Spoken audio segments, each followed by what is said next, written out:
Hello, brothers, and welcome back to the video about Assassin's Creed Unity, and here we've got a load of Assassin's Creed Unity information for you guys. So we're gonna go ahead and we're gonna get started with this thing. So let's go. So the first point is that the developers changed the way in which the guards will take the players. There will be a line of sight system that will take into account the last known position of the player to the guards. If there are any people in the area, the guards will push and interrogate them to like search for you more, which is really cool to see. Like they've changed the AI, and it just generally looks that sounds pretty awesome. Like imagine standing on a rooftop and sort of watching them search for you, and it's like, lol, I'm up here, guys, I'm up here. But that's a cool little thing, like a gameplay feature to add. Like I can see how that's gonna. Oh, that just sounds really cool. The second point is that previously the stealth system was NPC centric. The player would see a triangle on the heads of the enemies that filled up as they were being detected. The problem with this is that when the player is turned the other way, the guards sneak up on him and detect him from behind. This should probably make the player frustrated. They did not receive enough information in time to react. In Unity, however, the system is character-based. NPCs that are detecting the presence of the player will be shown as an indicator on the HUD.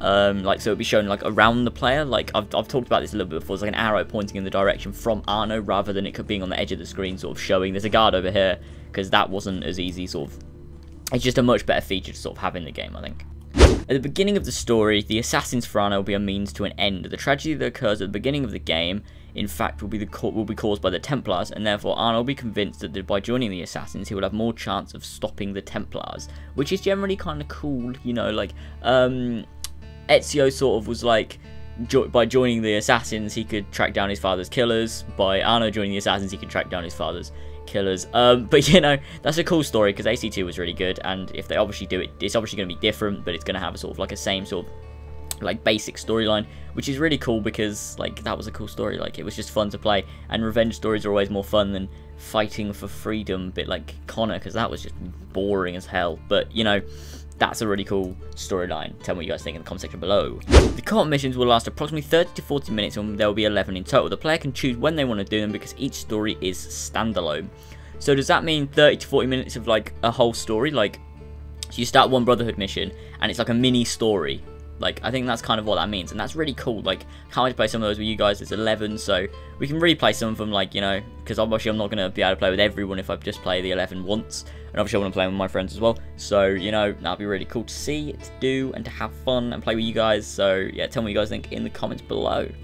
This one I think is really, really cool. So there'll be the equivalent of the villa from AC2 and the homestead from AC3 in the form of the Cafe Theatre. I don't know if that's how you pronounce it. It's got like a bunch of accents. I don't really know if that's right. These cafes were cultural centres in which there was social classes did not matter. There were many people doing different jobs and had different expertise: scientists, writers, politicians, etc. Gathering to discuss many topics and create new ideas, drinking coffee instead of alcohol. Arno will be able to obtain his cafe theatre, where there'll be a stage with unlockable content. Each district will also have a satellite, in like inverted commas, cafe that, when purchased, will unlock content in the player's main one.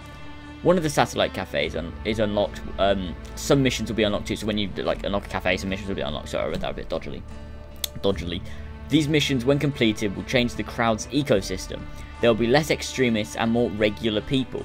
This will also change the way the player approaches the missions in that area, because they will have different opportunities. For example, the player will be helped by the crowd. So this means that it's kind of like freeing the district. So like in Rome, when you sort of upgraded like an area and freed border influence, the people were less sort of like, you know, they were less poor and things like that. But I'm guessing this is a lot more in depth, plus it links to like the main home of Arno in Assassin's Creed Unity. So I think that's really, really cool. I can't wait to see how that works, because I always loved that in AC2 with the villa, and in Brotherhood, like with the Isola di Tiberina and the rest of the place you could upgrade and stuff like that. I really enjoyed that. It wasn't quite as in-depth in AC3 with the Homestead, but I do think it was really cool in AC2, and I did really enjoy it, so I can't wait to see that again in Assassin's Creed Unity. There'll be a lot of historical characters in Assassin's Creed Unity. Alex Amancio said in a previous interview that there will be tons and tons of historical events and historical characters, and it's going to be hugely historically accurate to the time period, and that is really cool. Obviously, they always make it quite historically accurate, but this one's going to be exceptionally accurate, so I can't wait for that. Having all that historical accuracy. We haven't had quite as much historical stuff since AC2, sort of, you know, around that sort of time, where they had all the awesome historical stuff with the Renaissance, which was really, really cool to see. And this is kind of a similar time period to that with the Italian Revolution, the French Revolution. In the words of Travis Stout, the writer for Assassin's Creed Unity, the spelling of Arno, A-R-N-O, is an older French/Germanic I believe, Frankish variation of the name. It's not as common as Arno, obviously that's pronounced Arno, but it's spelled Arno, but you still see it occasionally. It comes back to Arno's family history. His family is a very old one, and they've been assassins for a very long time, so we wanted to give him a slightly antique name. Also, the phonetic spelling makes it easier to pronounce, so obviously that's for ease of idiots, and also the fact that his family has been assassins for a very long time. They've had a huge family line of assassins.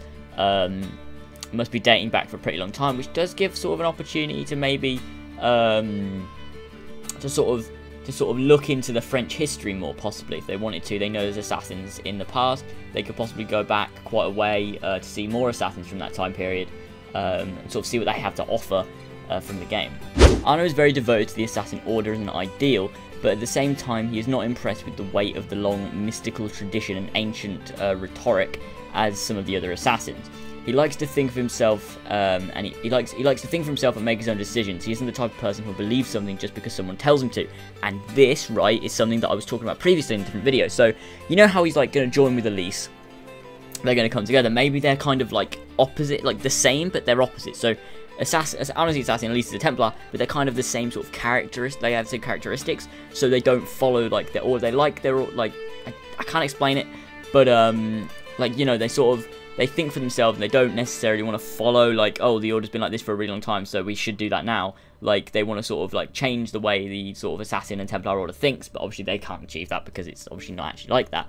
But maybe how it says that Arno doesn't believe in all the mystical stuff, which is obviously true, he obviously doesn't believe in it, but maybe we'll see him in the game sort of come across it, and then he'll become more and more sort of, he'll know more about it, kind of like Haytham. Haytham at the beginning was like, no, he used to just take the piss out of Reginald Birch whenever he sort of mentioned the first civilization, but as he got more into it, became more and more obsessed with it and actually believed it and tried to find the first civilization site for himself. And maybe that's the same with Arno. Maybe he thinks it's something really stupid, but as he gets more into the game, he sort of believes it more and sort of goes on a search for it himself. It might be similar to Ezio as well, but Ezio kind of, he never really knew anything about it until the point where it was like, whoa, there's Minerva.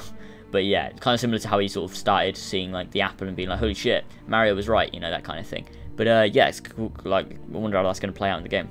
Arno is known to cheat at cards, so we can play cards. That's the thing.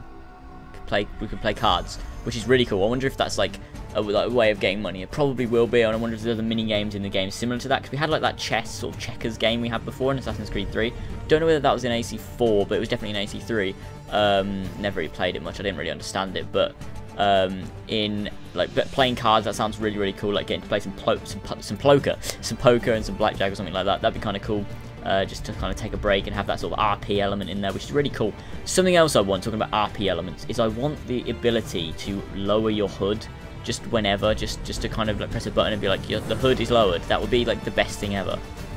Just to be able to do that, because it just adds to the RP, just to randomly, like, to have a button specific to that. Like, I don't know, like, do they use down on the D-pad? Yeah, they do. It's like the weapons, isn't it? I don't know, left bumper? What's left bumper? I don't know, but like, just have a button set to lowering the HUD. I think that'd be amazing.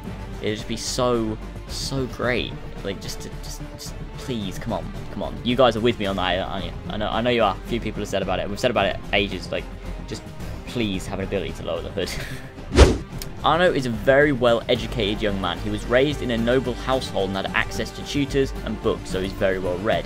He has a habit of quoting the classics and tends to use humour to deflect when he is emotionally vulnerable. So he sounds pretty cool.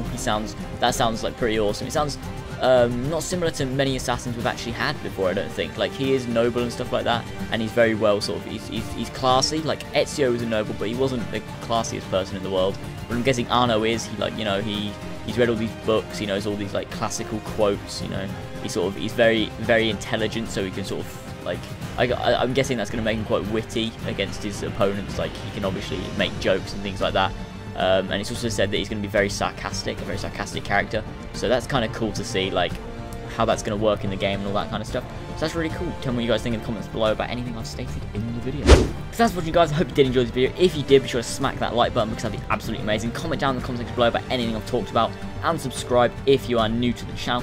I just want to say something about Unite. It is finished. I finished editing Unite, and literally I'm gonna upload it like, I don't know. See, 22nd of August I wanted to do, but I don't know whether I might do it earlier and like change the date a little bit. But you guys are expecting on 22nd of August, so I know a couple of you will be like, oh yeah, we know you're going to change it if I've mentioned it, but a lot of people probably won't, so I might just leave it till the 22nd of August.